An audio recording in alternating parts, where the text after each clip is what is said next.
যুগ গুরু আমরা ভজিলে এসে পাই, তাই না বাবা? কিন্তু বর্তমানে তোমার যুগে দেখো এমন আর নাই কিছু, পাল্টা পাল্টি কেন করলে জানাবে সবাই। সেটা কি?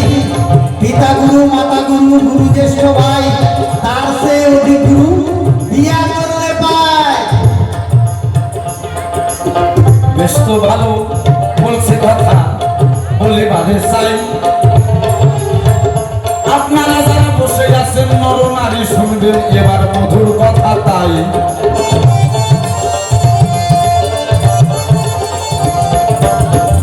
মাতা গুরু পিতা গুরু সবই বুঝলাম ভালো, এইবার বিয়ে করলে বউ হয় পরম গুরু। তোমার কাছে বলবো দাদা এবার করবো শুরু।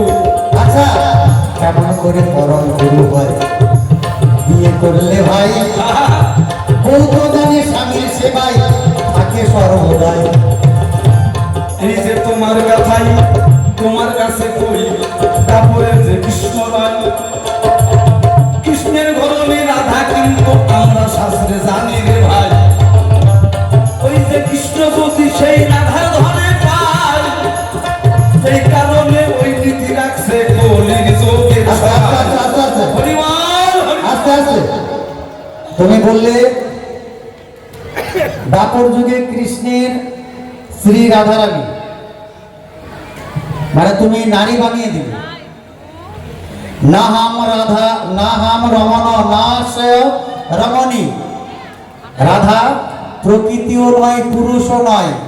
বুঝলে বিষয় আগে ভালো করে বুঝবে, তারপরে বলবে। কৃষ্ণের বাম অঙ্গ থেকে আধা নির্মাণ করেছিলেন রাধা, বোঝা গেল? সে পুরুষও নয়, প্রকৃতিও নয়। তোমাকে বলতে চাই তাহলে ক্লিবলিঙ্গ মানে হিজড়ে হবে নিশ্চয় না। রাধা কি জানো? আরাধনার বস্তু।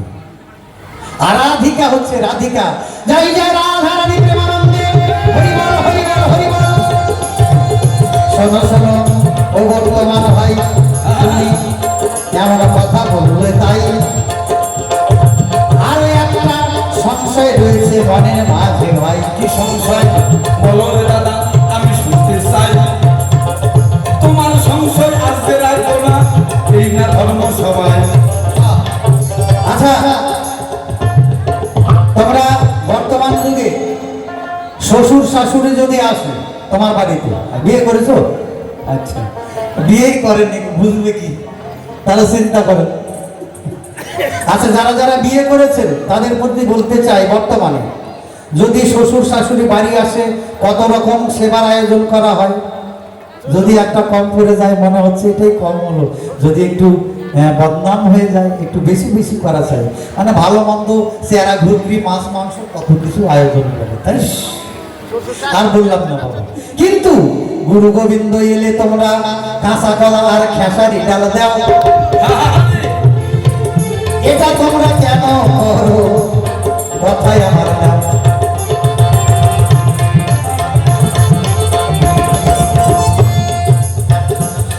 শুনলাম কথা, আমার মনে হইল যে কথা। গুরু গোসাই আসলে কেন খেসারি ডাল আর দেয় কাঁচা কলা, এইটাই হইছে দাদার মনের কথা। শোনো দাদা, কেন খেসারি ডাল দিই, কেন কাঁচা কলা খাওয়াই? আর শ্বশুর শাশুড়ি শালা সম্বন্ধী শালি আসলে বলে তার জন্য বড় বড় রসগোল্লা।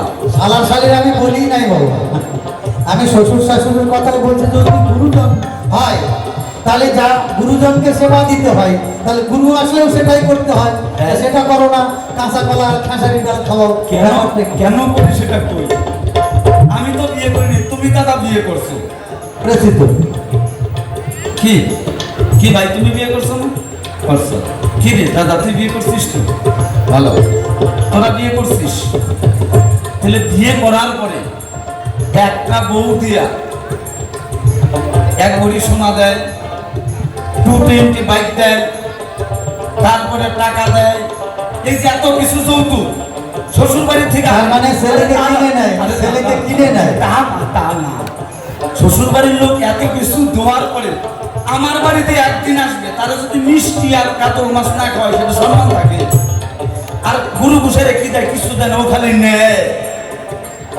এই কারণে কাঁচা কলা দেখায় গুরুদেব তোমায় বোঝায়।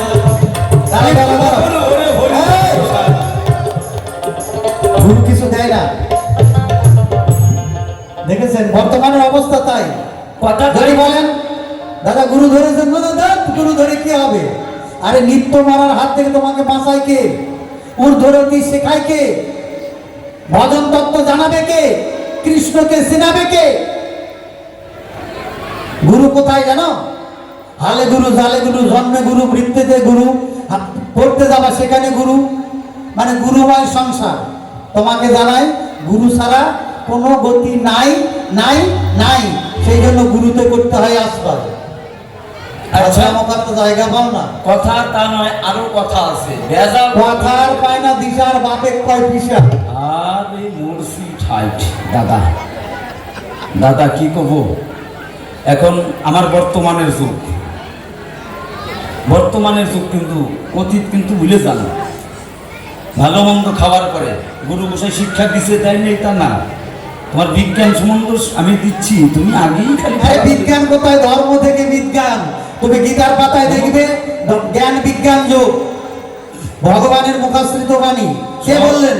সব ঠিক আছে, তাহলে পরে খেসারির ডাল খাইলে পরে হ্যাঁ সেই কথা। হরি বল যাওয়া আসা শুরু হয়, মানে পেট পরিষ্কার করে, পেট পরিষ্কার করে। যদি খেসারির ডাল খায় তাহলে হরি বল, আর টুক কইলাম না। তা কাঁচা কলা খায় ওটা টাইট করে। ডাক্তার কি করে? ওই গুরু গোসাইরা শিঙি মাছ খায় না, থেকে শুধু কাঁচা কলা দেয় ওই ডায়েট কন্ট্রোল করার জন্য। কারণ ডাইরেক্ট হওয়াটা শক্ত করে, কষা করার জন্য তোমার খেসারির ডাল কাঁচা কলা খাওয়ায়। বেশ বলিলে ভালোই বললে, সবনাম কর্ম হরি। আরো কিছু কথা আমার মনে কেন্দ্র করে। বাবা তোমার যুগে দুধ বিক্রি হয় না, মদ বিক্রি হয় বেশি। তাই দুধের দাম কম, কিন্তু 600 টাকা লিটার মদ এখন নিতে গেলে নাই। মদের দাম এত বেশি, দুধের দাম এত কম কেন? যেটা ভালো জিনিস, হ্যাঁ, বাজারে নিয়ে গেলে বিক্রি হয় না কেন? দুধ কি সুষম খাদ্য না? খাদ্য না। হাই মরে যাই, মরে যাই দাদা রে। কি কয় মদের দাম বেশি, দুধের দাম কেন কম? দাদা তুমি তো অতীতের মানুষ, বুঝবা কি? বর্তমানে টাকা পয়সা অনেক, আমার কলির যুগে অনেক গরিব দুঃখী মানুষ আছে। মদের দামটা বেশি বাড়াইছি যাতে গরিবেরা ওই জায়গায় না যায়, দুধের দামটা কম করছি। ভিটামিন জিনিস খেয়ে জন্য মানুষের শরীর ভালো থাকে, এই কারণে। তুমি তো বুঝো না, তিন কোথায় গরিব মানুষরা পাইতে পাইবে না, 600 টাকা লিটার খাইতে পারে না। না, কিন্তু 1 টাকা গিলাস যে পায়, ওর মতো দেখেন কাম আছে। বেশি বলি ভালোই বললে, আরো কিছু বলতে চাই। সালের মধ্যে দেখো দেখি পাথর বিষ দিতে হয়। এটা ভুল। আগে ছিল বাবা, আগে আপনারা ওই যে বুড়ি মানুষ যারা যারা রয়েছেন, চাল কিনতে গেলে পরে চালের মধ্যে পাথর পাওয়া যেত। ঢিকিতে ছানা চাল লাল লাল থাকে, হ্যাঁ, খাবেন তো ফুলবে গাল, মানে ভিটামিনে ভরা। এখন তো মানুষের কাম সারা মিলে যে চাল করে, তাই না? তো দেখবেন চালের মধ্যে পাথর মিশিয়ে দেওয়া হয়, মানে ভেজাল। হ্যাঁ, এই ব্যবসা চিরকাল।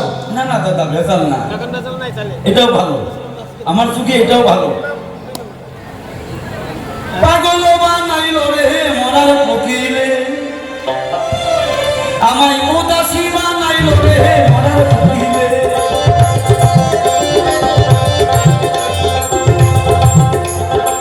শোনো শোনো ওগো দাদা, তোমার জানাই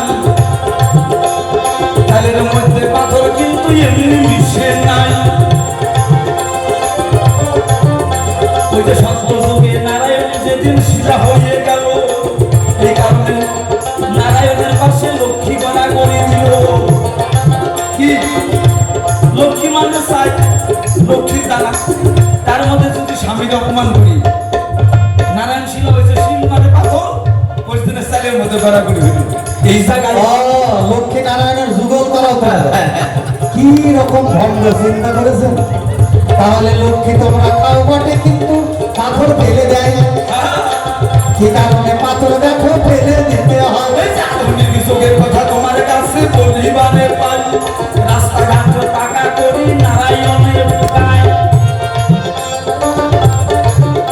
ওই যে নারায়ণ যদি আমাদেরকে ধরে না রাখে কেমন করে বেঁচে থাকে রাস্তাঘাটে বসে এই কারণে ওই যে আমরা পাথর রাস্তা করি তোমার কাছে জবাব দিলাম শোনো দাদা ভাই আর বলো হরি হরি হরি বল হরি বল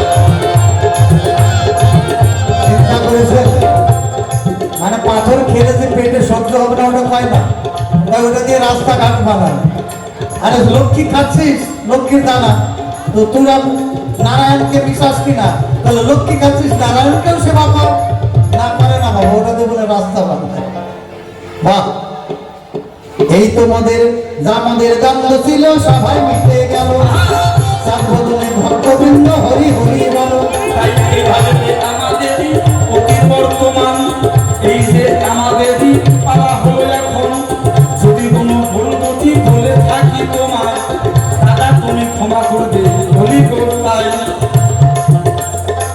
এই যে আমার কাছে যদি কোনো কথা বলে ছোট দুটো গুরুযোগ্য দাস এসেছে কমিটির সভাপতি সভা মিলে গান শোনাবে আপনাদের কর্ম ভরে আরো রয়েছে সঙ্গে রঞ্জন দাস সবার মনে তার কিন্তু হবেই অবশ্যবাদ গান শুনে মধুর মধুর কত কথা কবে সকলের পর তোমাদের জুড়িয়ে ভাবিয়ে দেবে চলা বলে আমাদের দুই ভাইয়ের ভুল যদি হয় ক্ষমা করে দিবেন আপনারা সাধুগুরু মহাশয় তবেই এত বেশি বলে নিষ্প্রয়োজন এইভাবে ভাবসাঙ্গ করি দেব তখন তবে দাদা তোমার কাছে আমার এই ভক্তি বলে প্রণাম জানাই এখন কেন দাদা দাদাই থাকে চিরজীবন ভরে তাই দাদার চরণে ছোট ভাই হয়ে প্রণাম দেই বটে তাই যদি এই দুইজনে একসাথে থাকি ভয় থাকবে না ভয় পারে বললাম আমি তোমার চরণে যেন ঠাই আমি পাই এইটাই নিবেদন দাদা আগে জানাই